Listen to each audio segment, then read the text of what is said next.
Well, there we are. There it is. I did not know that we couldn't see anything when that was going on. Yep. You can't see, nor can you talk or anything. It's great. Awesome. Yeah, I spun that one on you guys because I didn't want us to get into the weeds about a Utah game. Well, we need to get on. So yeah, we need to get on with it. But tonight, Luke, you wanna let the people know what we're covering tonight? Yeah, we're covering whatever we want to. We're just going to talk. No, we're going over our last week's picks of what our teams did. We're going to talk a little bit about the games that we see as our favorite ones for next week. We're going to get into some almost upsets from this past week, and who knows, we might go on a couple rabbit trails. So just grab a drink. Make sure you join the conversation. We will answer you. We actually have this nice little comment section. So comment there. We'll answer you. That's right. Yeah, go.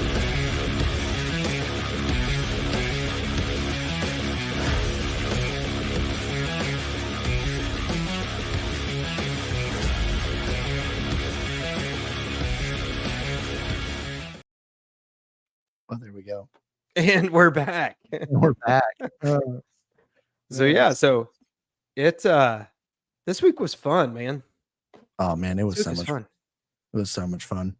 Yeah, I honestly enjoyed. So it's funny because I listened to a couple of different commentators who all said like, we really thought like, week 1 had so many amazing games, and week 2 just looked like it's going to be a bunch of boring games, and week 2 turned out to be better than week 1, just from a standpoint of it. Just there ended up being better matchups. Teams did things that you weren't expecting. But I guess before we get into like our, the upsets or almost upsets and things like that, I think we just cover our game of the week, which I'll start because mine was definitely the most lopsided. Yeah, it's the most lopsided. Last week I had picked Tennessee versus NC State. And of course I picked Tennessee to win. I can't not pick my team. No favorites there. Yeah. Tennessee won 51-10. And that score is really not indicative of what kind of defensive performance actually was put out on the field. Tennessee held NC State to less than 150 yards of total offense the entire game. And I mean, multiple turnovers, a pick 6 that was handled by a defensive player who is a walk-on. There's a lot of interesting things about that game. Nico had his first 2 interceptions, and he bounced back beautifully from those, which is exactly what you want to see from a quarterback, especially a young quarterback. He didn't get in his head. He didn't get down on himself. He got back up and slung the ball around still. And that's what you want. You want a guy that's confident in his team, and his team's confident in him. So there's just a lot of that. I mean, for a Tennessee fan, it was a fun game to watch. For NC State fan, it was not a fun game to watch. At least they can be lucky that they, 1, it wasn't a conference game, and 2, it allowed them to see what their deficiencies were early enough in the season so that maybe they can adjust. Because I think you and I, Luke, had NC State in our top 5. I don't remember if Dennis had NC State in the top 5. No, I did not have them. Yeah. So again, I didn't think either one of us had NC State necessarily vying for the ACC. I think you had Miami and I had Clemson, but at least they're one of the front runners, so I could see them bouncing back for sure. Anyways, but that was and I mean for Tennessee, like it was nice to see Nico. Like you knew he was going to have some freshman rookie mistakes, whatever it may be, and it was nice to see him have those, but come out and still. You don't want him to have those against a top 25 opponent. And he did. And he still came back. And the biggest thing was seeing that defense go, we got it. Yeah. We're good. Like, if you guys can't do something for some reason, we'll take care of it. Honestly, I was a bit surprised how the defense performed. I knew that Tennessee's defense has been good from everything you've said in the past, Michael, and everything, but I was not expecting them to perform the way they did. Yeah. No, yeah, that's the group that I was the most impressed with. we all knew going into this game, Tennessee's defensive line, it's to some degree goated at this current point. You've got 12 guys that can just rotate in and out, so they're always fresh and on the defensive line. But seeing a secondary that barely let up any yards, and granted, I get it, Grayson McCall's not having he's not engaged right now, so he's not having a phenomenal pass game. But they shut down Concepcion, which is who was one of the best receivers in the ACC, if not one of the best receivers in college football. And so that is something that Tennessee hasn't been able to do for years. So the feeling coming out of the Tennessee, the Vol camp after this game is, this feels like 2022's offense with a higher ceiling, but with a much better defense, which could be really good for Tennessee considering who they've got ahead. So, all right, Dennis, let's hear about your game. Yeah, man, my game, I had Arkansas to be able to win. They lost in OT. I feel like they should have won it though, man. If you really look at the just like the old stats, like that, it was Arkansas's game to win. They had 648 yards, while Oklahoma State only had about 385. Now, don't get me wrong, that's a lot. That's about half the yards Arkansas had, while stopping Ollie Gordon. Ollie Gordon at the total yards only had 69. Great number, but not in this case. So I'm surprised that it went into overtime and Arkansas couldn't pull out. I know we were talking about when the game was going on, we were watching it. I know I mentioned like the decision making of Arkansas's quarterback, Tyler Green. Honestly, you can kind of see. I feel like you kind of see how he is with maybe either lack of experience or just being an underclassman. I feel like his decision making on that overtime, just like series, kind of really showed because it seemed like he just kept on going for the big play instead of like, hey, you're not timed. Like use all 4 downs and just keep itching for that. And he kept going for the big play. I don't know why. Yeah, just dink and dunk it in that situation. Just chisel away. You've got obviously some offense that can handle it. So, yeah, I agree. It was Arkansas really. Arkansas did show that they're going to be a tough team to beat throughout this year. Yeah, and they're a lot, but they have the same problem from last year. I think Dennis, you were talking about this in our chat. Like they still seem like some of the same team from last year, which could be a Sam Pittman issue. I don't know.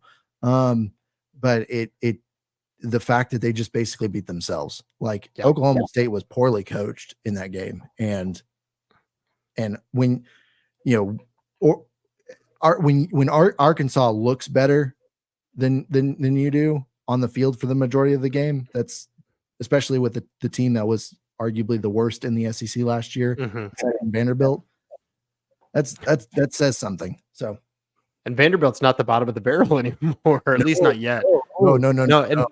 And I agree with you. I mean, that's the hard thing when you look at Arkansas. Like what you said is they beat themselves, right? Like when you've got a team like Oklahoma State that is not playing their best game, when you're out coaching them, you can't beat yourself in those. Like that's that. And again, like you said, is it because he's an underclassman and he's just kind of like the stage was maybe a little too big for him?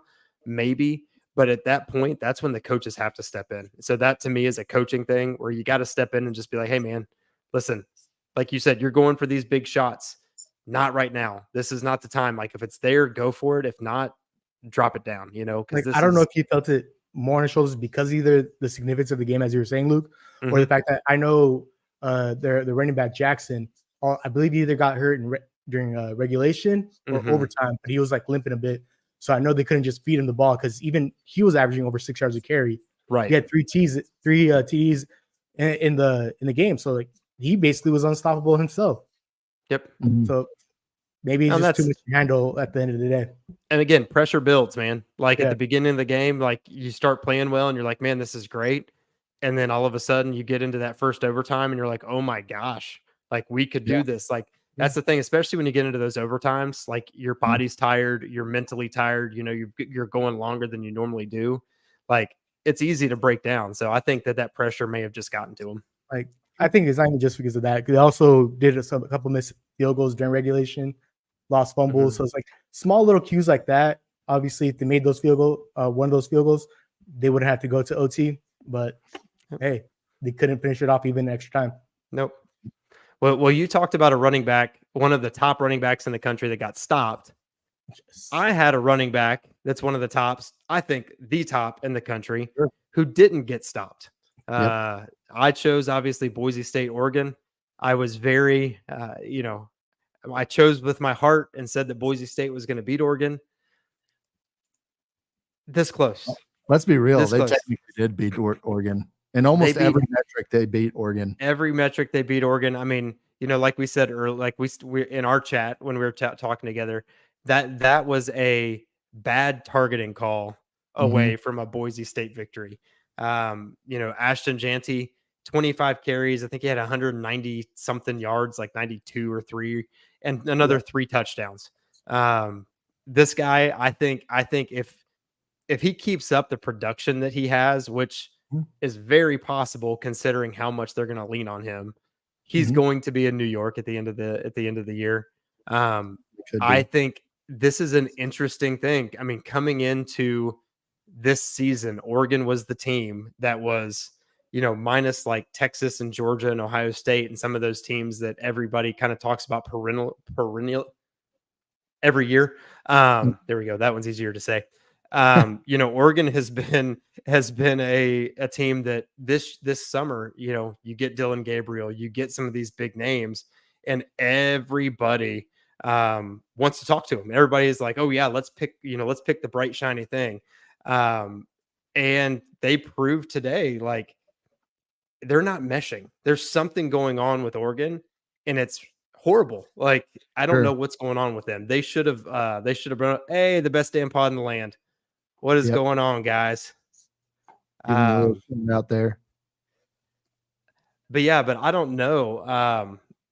It was just bad. And I don't know. Like, is Oregon really, are they going to overcome this? Are they going to become the team that everybody thought they are? Or is this just who they are? Are they just this team who's going to go in and, have struggles against Idaho and almost get beat by Boise State? Bunch of mercs and not a team.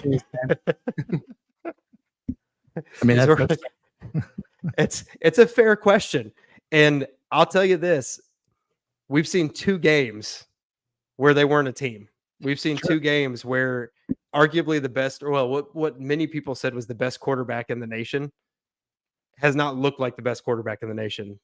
People who have said the best team in the land, the most complete team, has not looked like it. So I'm giving them a game or 2 more because, obviously you get new people on your team.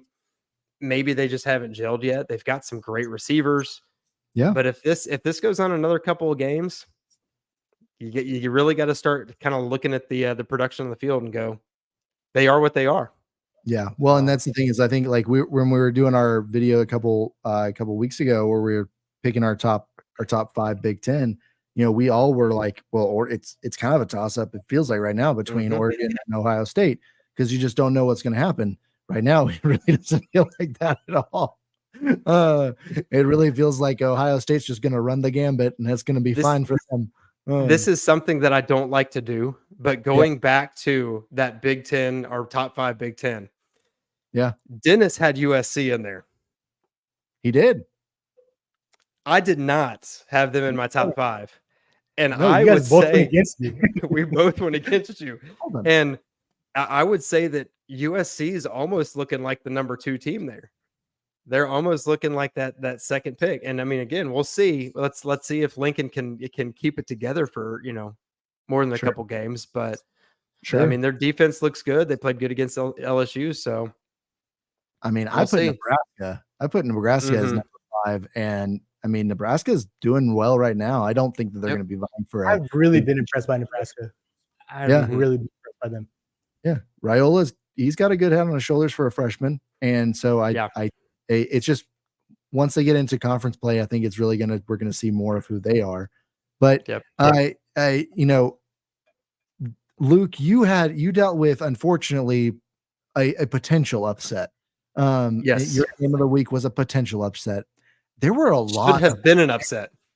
Before we go in there, like, oh yeah, Nebraska could, yes, they could 100%. roll into Columbus undefeated with their They current won't schedule. roll. They won't roll out of Columbus undefeated. Not likely.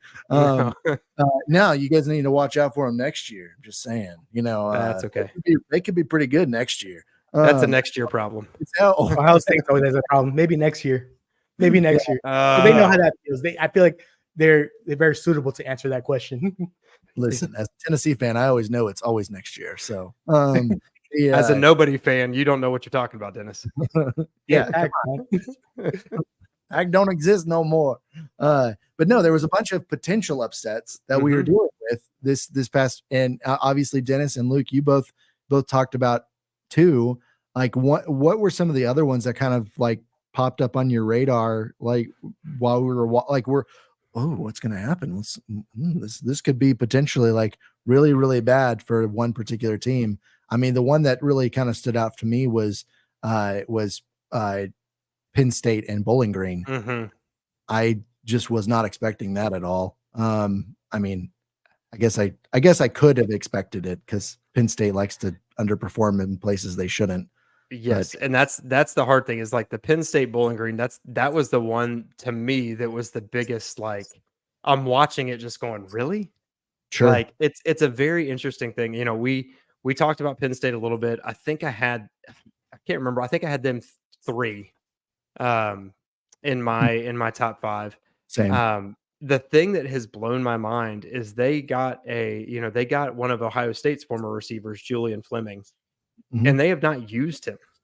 I think he had like 1 catch for 5 yards or something like that. It's been pretty bad. And I was very surprised to see them do what they did or not do what they didn't do, however you want to word it, against Penn State or against Bowling Green. But it was bad. That to me was one of the biggest shocks of potential upsets this past weekend. Yeah.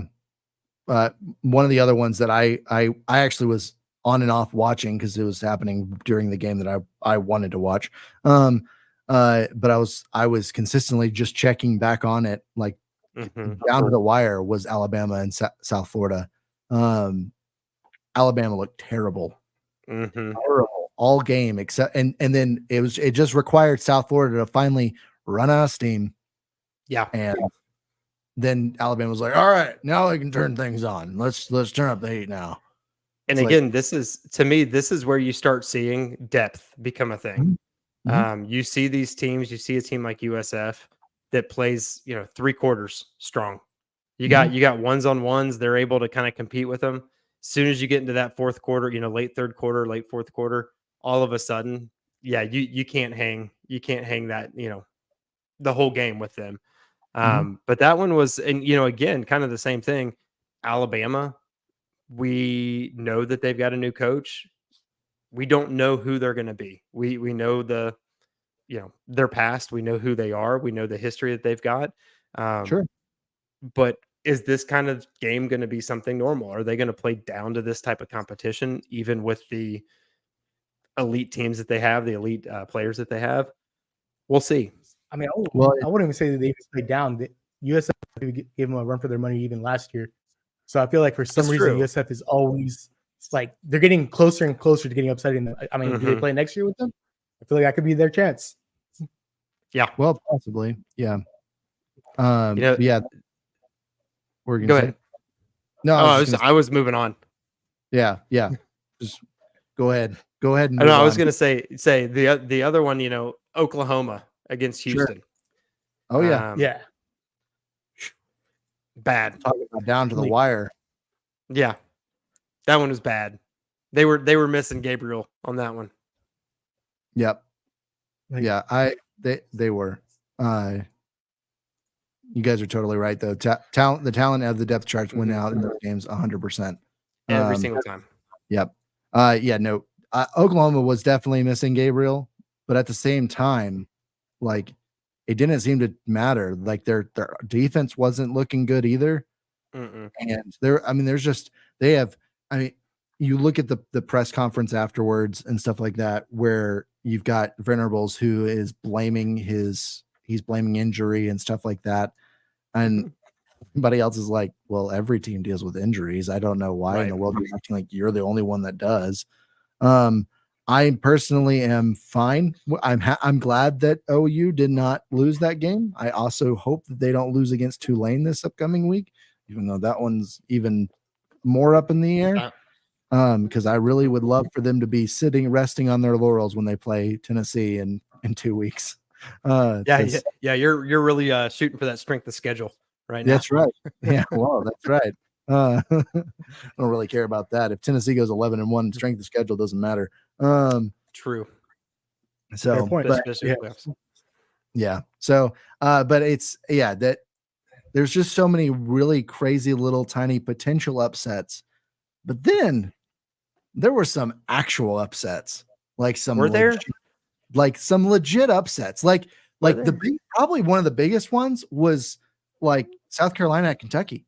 Oh yeah, I forgot it. Yeah, South Carolina at Kentucky, 31-6. They didn't even score a touchdown. And yeah, Kentucky looked. I don't know if you guys watched the SEC. What are they called? The ESPN SEC shorts. Oh yeah, they had the one where it was they're in the doctor's office after this week. Yep. And it was Kentucky reverted back to 1920s and had 5 forward passes or something like that. It was funny. They do a good job with those.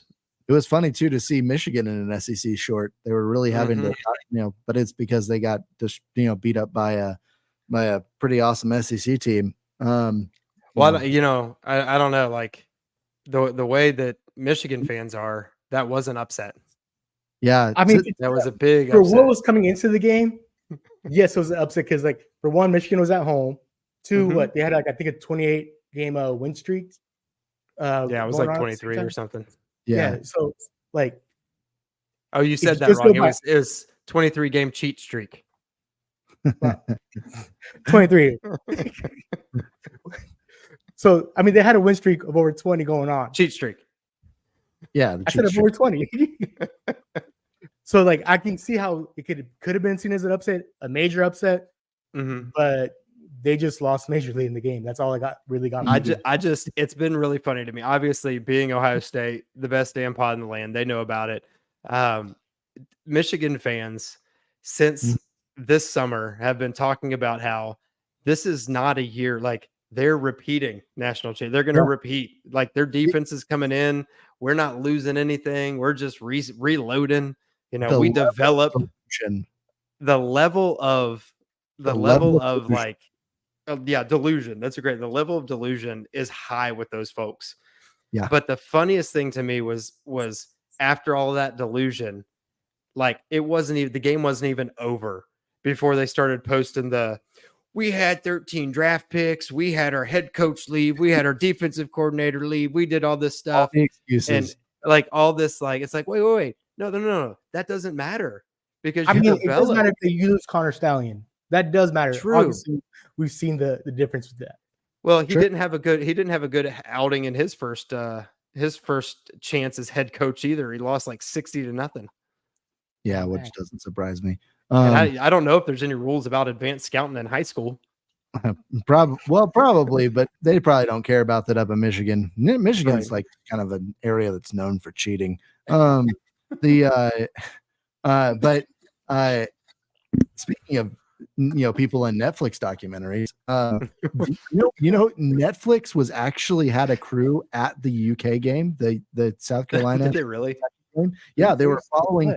Yeah, they were following Kentucky for a special that they're doing on college football, and they're like, yeah, let's cover one of the middle of the pack, SEC teams, and it was of course in one of the worst losses that they've had at Kroger Field. It's watered down Hard Knocks. Yeah, I know, right? But yeah, terrible upset there. Then you've got also the upset of Auburn, losing Cal at Auburn. Everybody was just like, that can't happen. That's one of the hardest places to play. And it's well, it's not when you have one of the worst quarterbacks in the country. And I get the delusion that they were dealing with because he looked like he had severely improved last week. He did. And this week he looked terrible. It was And fool's gold. yeah. Well, and you've got Hugh Freeze, who unfortunately was kind of throwing the players under the bus, including him and including Thorne. And I'm like, you're the one that was calling the plays. And he's like, well, I was only really responsible for like a few plays that were problems. And it's like, you're also responsible for his development. So, right. you know, and again, like I think Hugh Freeze is a good coach. I think that he has to get out of this because he's done it before. He did it last year too, where he takes credit for really good plays and play calls, but then anything that's not good, he always blames the player. And it's like, no. So I think he'd do a lot better if they went back to letting like strippers all around. Oh well, that's a little different. I mean, if he was doing that, he'd be good. Yeah, it's a different NIL situation now too. Exactly. So who knows? You know, but they're name, image, and ladies. And I mean, we had other top 25 teams that were upset. Kansas got upset. Yeah, Kansas got upset. I feel like we're missing one. Yeah, there was. Oh, Iowa. Yeah, Iowa. He got above 3 points again. I know they did. Like it's a pattern. I feel like this year. Well, and the thing is too, Iowa State hadn't scored anything until the third quarter. Like that's actually impressive. They were able to come back on Iowa's defense that is somewhat goated. Like they were able to come back and actually win the game. And so but yeah, there wasn't really any, luckily really no top 10 teams or even top 5 teams got upset, right? Oh. I mean, I have to bring a Buckeye into this. Marcus Freeman. Oh. He didn't get upset, did he? Yeah, did he? I don't know, man. Yeah, he did. Yeah, he pretty bad. NIU, man. NIU. Game-winning field goal is pretty. Oh yeah. No, I mean that was a good game. It also cements what I said a couple weeks ago when people were all up in, actually I think it might have been last week, when people are up in arms about people not claiming that Notre Dame had an elite defense. I'm sorry, but you let up 400 yards on a barely almost FCS team. You're not an elite defense anywhere on the field. So so yeah, that there's a lot of deficiencies. We all thought that they were going to have kind of the ability to steamroll their schedule this upcoming year. I've got a feeling that they're going to lose to a few more times. Well, we just didn't. We weren't very clear that steamroller is like one of the like toy cars. Sure. So not a real steamroller. Oh yeah, yeah. They're like boop boop, and they're like oh, yeah. But yeah, I don't know. Like, I really want like as I'm torn with Marcus Freeman because like he was a Buckeye. I want to root for him. He's made some comments that were not great towards Ohio State since he's been at Notre Dame. So like I kind of don't, but he's not doing something. There's something that he's not doing, and I don't know what it is. I don't know if this job was just a little too much for him too soon. I don't know. He's not doing very well. Last year he couldn't count. This year, I don't know what's going on with him this year. I mean, I think the thing is he's dealing with the fact that Riley Leonard kind of has hit his ceiling and it started dropping after hitting it. Yeah. And that's part of the issue is it's just like it's just not like that. Well, and I think somebody else mentioned too, like there's obviously a QB development issue at Notre Dame because both him and Hartman last year were far better at their previous schools than when they came to Notre Dame. When they came to Notre Dame, they started showing some major problems. So who knows? Like, it's just one of those things, like, who knows? They may rebound. I know that Dennis and I slightly disagree about whether or not Notre Dame should be in the top 25. I don't know what Luke's stance on that is because he was working when we were talking. Decided to ignore us. Yeah. I looked down and it was like 56 unread messages. Yeah, I'm not reading through those. Yeah. I don't know. It's hard. That's it's hard because they're not in a conference. Yeah. And it's hard because you don't really know who to put them up against. Like, so let's do like the bit, like we've been talking Big Ten a lot today. Let's talk. So you've got Ohio State, you've got Oregon, you've got USC, you've got some of these, and you're like, okay, you can kind of see where they stand just based off their play.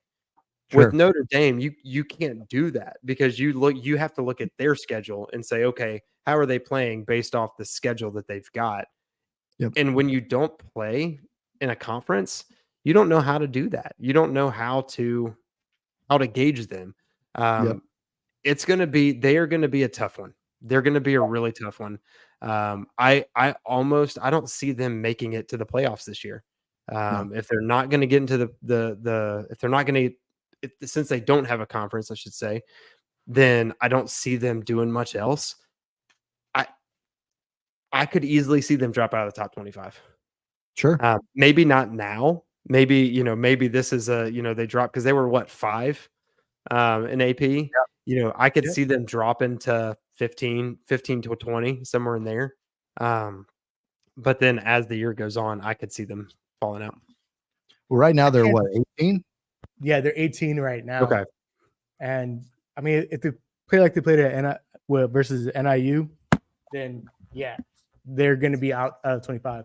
If they prepare the team like they did versus Texas A&M, yeah, I think they'll be a top 25 team as far as making the college football playoffs. I feel like they just might make it because the media favors them.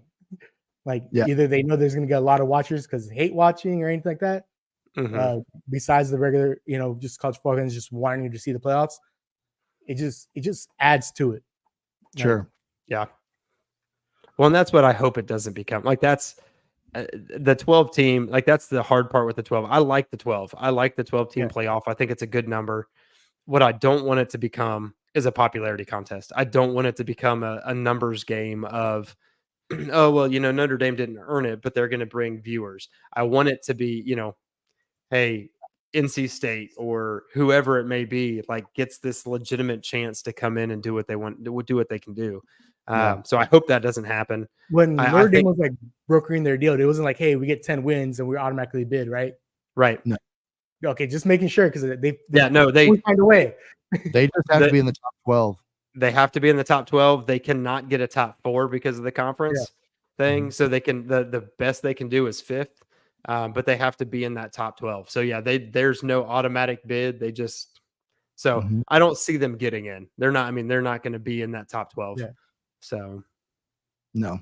But it's so nice to see them lose. Oh man, it's great. It's great to see them lose. Oh, so great. But speaking of things that teams that are going to lose and whatnot, let's talk about our game of the week this upcoming week because we've got some decent matchups this week. And I think that I think honestly, Dennis, I think you have probably the most interesting one. Do you want to go first? Yeah, why not? I know we already kind of talked about it a little bit earlier today, but my game of the week is Oregon versus Oregon State. It's fitting. We're in the South, and their team is in the Pacific Northwest, so somehow it's the Civil War. But I think. What was that? They weren't in it last time, so they had to here. So they have to create their own. Yeah, you don't want to be in it. It wasn't a good thing. So I feel like it's gonna be, is it a civil war between like mammals or something? Like ducks. I didn't know ducks and beavers don't like each other. Like I didn't know that either. But like however it got its name, I think it's gonna be actually really kind of just overall challenging game. I know Oregon State actually has 2 running backs that roughly about 250 yards each in rushing. They have a strong rushing attack. I think Michael, you mentioned it to me earlier as well, where like Oregon State, even their total defense is actually overall just better ranked than Oregon's right now. Yeah. And so I feel like Oregon, though, will come out with the lead, with the win. But I feel like it's going to probably be just as close, just as much pressure as the Boise State game. Because honestly, I still don't know what the hell's going on with like this overall Oregon. Like like as we said, we had them up tied for like 1 and 2. Like it can go either way, but I don't know if it's just a transfer thing and they're just not able to get everybody to gel, mesh, as we were saying, or as you said with Leonard, did Gabriel hit his ceiling too with Oklahoma before? Yeah. Or was it just play style? I mean, a little bit different play style. Oklahoma is a little more open. So True. Yeah. He hasn't been using his feet as much. Yep. It's true. So you said you had Oregon winning? Yeah, Oregon's winning. I know a couple different reports like on ESPN they are like 68% chance to win the game. And I think they're actually the favorite by 16 right now. They're the favorite. So I feel like that's a bit high. Yep. I feel like it should be at single digits, but I feel like either way, though, it should be a good game. Either Oregon's finally going to wake up to the team that they need to be and everybody thought they were going to be, or it can be a downhill quick game where I feel like Oregon, USC is going to be the number 2 team instead of Oregon. Sure. I think the thing that's important to remember is that Oregon State, they don't have anything to lose. So they're going to play light. They're going to potentially play lights out. Oregon's going to feel like since it's not a conference game, they're going to be like, well, you know what? If we end up dropping one, it's not that big of a deal. Because that's how Oregon State, they've got to keep that record up for their conference. They got to make sure that their win-loss, like it's tough competition there. One loss. That's right. Loss. You can drop all the way to the bottom of that conference. Look at it this way. They gave away their biggest liability from last year and gave it to I'm not gonna say who it is, but they gave it to Florida State. And I'm just saying they're getting a lot more better production than they were last year. Well, and I mean, like right now, if you look at the NCAA statistics, Oregon State is not only beating them in defense, but they're also higher ranked in offense as well. Yeah. So like, and by about 20, 30 points, which is pretty significant. So, and granted, it's early in the season, but yeah, Oregon's got the talent to correct. It's whether or not they will. That's really what it boils down to.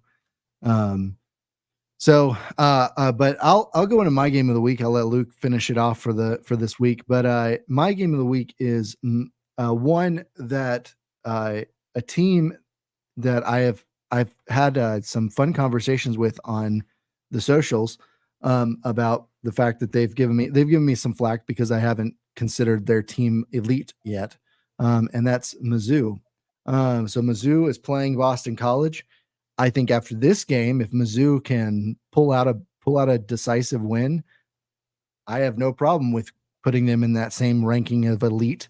You know, that means that they've got a Power 4 win because the past 2 teams they've played have been nobodies. Their offense hasn't looked phenomenal, hasn't looked bad. Their defense has looked good, but again, they're playing against 2 anemic offenses. So it's hard to tell what they actually are and who they actually are. Mizzou, I believe, is tied. I believe they're tied for the longest period. Their defense is, cheat streak. No, they're not cheating. They just stand on business. Yeah, that's Mizzou. But Mizzou, I believe, is tied for the longest. Their defense. Okay. They've had the most quarters without an offensive touchdown for their opponent. Their defense has held that. Can you guess what the other 2 teams are? Iowa? No. It was Ohio State? Nope. So they're Georgia. at 12. They're at 12 quarters. So that's 3 games. So that goes back into the bowl game. I don't know. Georgia and Tennessee. Of course he would know that fact. Of course he would.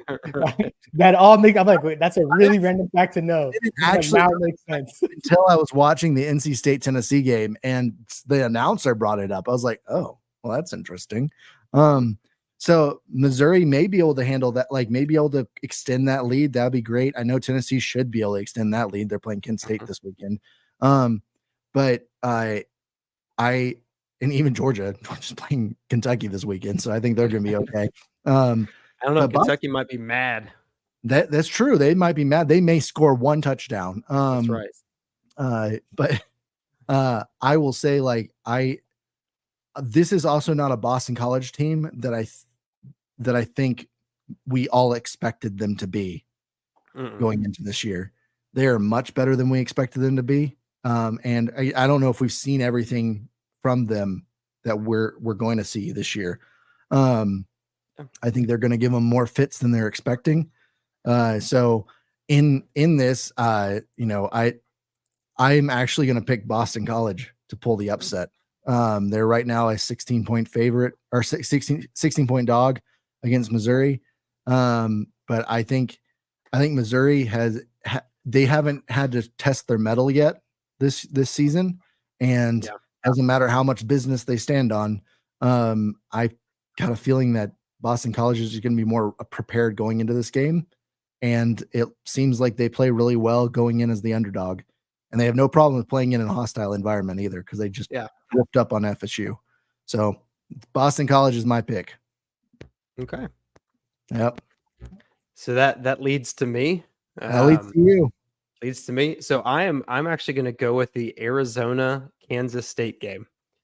The conference on conference game. Conference on conference. Yeah. Two teams. Non-conference game. What's that? It's a non-conference game. It's considered yeah. Oh, okay. Yeah. Okay. We said the same thing then. Okay. Maybe I didn't. I don't know.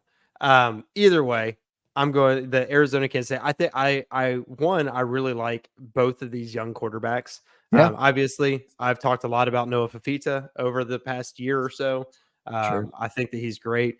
You've got McMillan, who came out and had that 4 touchdown game to begin the year with. They've got a great connection, so we'll kind of see how that goes. I don't think McMillan did as much last week. I think he had 0 touchdowns. But it is what it is. I think he only had 1 catch. Avery Johnson has, obviously he was kind of coming in. A lot of people, especially when we talked to the guys from Cocaine Willie, the Kansas State podcast we had on, they all really liked Avery Johnson. I do too. I think he's a great young quarterback. I kind of think that he's getting his licks in a little bit this year. He's kind of learning how to be a day in, day out starting quarterback. He's not looked, in my opinion, as good as he did in the past. He's got 4 touchdowns, 1 interception over the last couple games. For me, what it comes down to is the defense. I think both offenses are going to kind of have their way. Where I'm going to go, and I'm actually have changed my mind since we talked earlier when I said who I was going to pick. I'm actually leaning Kansas State. Really? The biggest reason is their defense. As I was looking at it, Kansas State has had 9 sacks. They have gotten to the quarterback very, very well. And they've had a couple interceptions, some fumbles. So I think that they're going to be able to get home. I think that it's going to be a close game, but I think Kansas State pulls it out. Okay. I mean, that's fair. They're both teams, hilariously on the defensive side are very closely ranked to each other. Currently. So it really could come down to who gets the right type of QB pressures and stuff like that to shut down the quarterback. And it really could. It's very possible it won't be a shootout. It really could. I think that it's gonna come down to 1 or 2 plays. It's gonna come down, like you said, a pressure here, a fumble, a strip sack, a interception, something. But I think it's gonna be a close game. I just kind of had one of those gut check moments where it's like, as I'm going through it, as I'm talking, I'm like, yeah, I'm gonna switch. Sure, fair enough. I'm a bit surprised, man. Like the way Kansas State performed last week, literally is how you're saying you're describing this week game. Is literally just a couple plays away, a couple passes away. Tulane almost upset them last week. Yep. So, and I mean, I would say I mean, Arizona has a better offense than Tulane, but who knows? It really, like, just like what I was talking about with NC State earlier. It's very possible Kansas State could have learned from this past week and gone, oh no, these are our deficiencies. Let's fix them. So listen, there's one thing. My gut very rarely steers me wrong, both in the food world and in the football world. Last week, I chose Boise State to upset Oregon, and while it didn't happen, it should have happened. You were close. I'm going with my gut. I mean, yeah. I mean, again, I know we've talked about it a lot, but like, Boise State would have won that game if that crappy targeting call hadn't been called. Yep. So who knows, man? Yeah, we'll see. Dan Lanning obviously paid some. I'm just kidding. Yeah, you're right. He learned. I got it. You keep a chunk of that NIL out for bribery. For the rest. He learned that from Saban. Just do it, man. DeBoer never learned that from Saban. That Nike money. It's true. So yeah, we'll see what happens. Like you said, 2 weeks ago we had great football. We had some great matchups. Last week was nobody expected to have the week of football. Sure. I hope that we have a good week this week. Yeah. No, I almost not going to be as much chaos as last week, but I feel like we're still going to have a decent amount of chaos. Mm-hmm. Well, I mean, one of the other matchups that we didn't talk about, but you got Alabama going to Wisconsin. Wisconsin has not looked good this year. We thought they were going to take some major offensive steps forward, especially with Tyler Van Dyke, but he's not phenomenal. But maybe he finds his groove this game, and Alabama doesn't know what to do. Who knows? They've already started talking smack, so it's been fun to watch that. And saying they're going to avenge South Florida. So Wisconsin was they're right next to each other. There's so much sense. Knight in shining armor here. Like we got you, USF. Yeah. Well, they're I think it was their Barstool Sports channel on Twitter or X was saying, don't worry, USF, we're going to take care of this glorified running back, talking about Milroe, which is hilarious. As a Tennessee fan, I find that hilarious. But I mean, there's potential for a lot of good games this weekend, and so it'll be fun. It'll be fun to watch and see what's going to happen. Carolina, LSU. South Carolina game day. Good one, yeah. That's going to be a good one. You've got a weirdly good defensive line on South Carolina and a really good offensive line on LSU, and no run game on LSU. So who knows what's going to happen? Anyways, well, we appreciate y'all joining tonight's tailgate. Come back next week, grab a drink, and join the conversation.